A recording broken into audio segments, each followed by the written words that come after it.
This is a giraffe. They are the tallest land mammal on the earth with a height of up to 18 feet. But the question most people wonder is, why do they have long necks?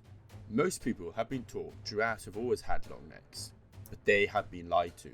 Scientists have been trying to find out the reason why giraffes have such long necks for centuries, but it begins by going back 16 million years ago, when the ancestor of giraffes, called the NECKS, is roaming around the wild eating leaves off trees.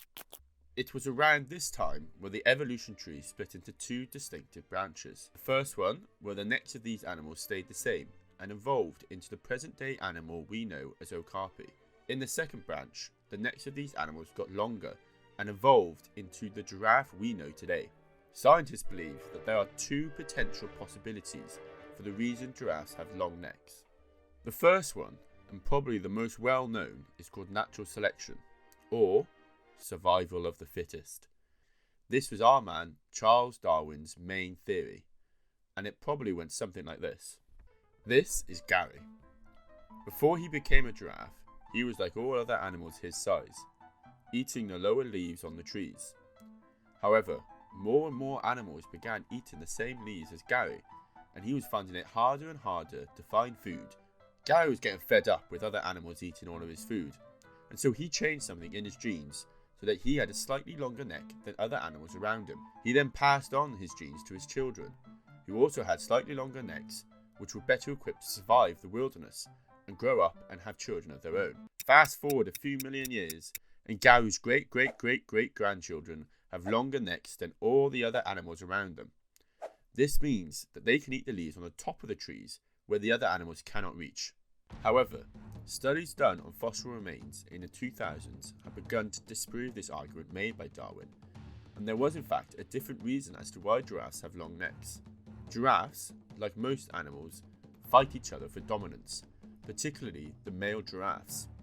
So scientists have begun to suggest that the long necks and hard helmet head evolved for fighting other males for food. Giraffes have a unique way of fighting, where they use their heads as clubs, bashing against each other, and using the length of their necks as the handle of the club to increase the power behind the blow. Scientists say this happened due to sexual selection.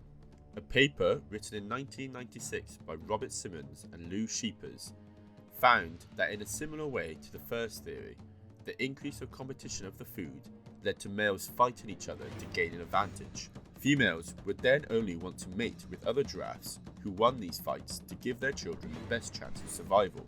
As you can probably guess, the strong giraffes then got to mate and pass on their genes to their children, which led to the giraffe having longer and stronger necks. In the end, many scientists have agreed that the mystery of why giraffes have long necks is still unsolved and cannot be answered with just one response, and it is more than likely a combination of both theories. With the technology advancing at a rapid pace and the discovery of new fossils all the time, maybe one day in the future, scientists will be able to answer the question, why do giraffes have long necks?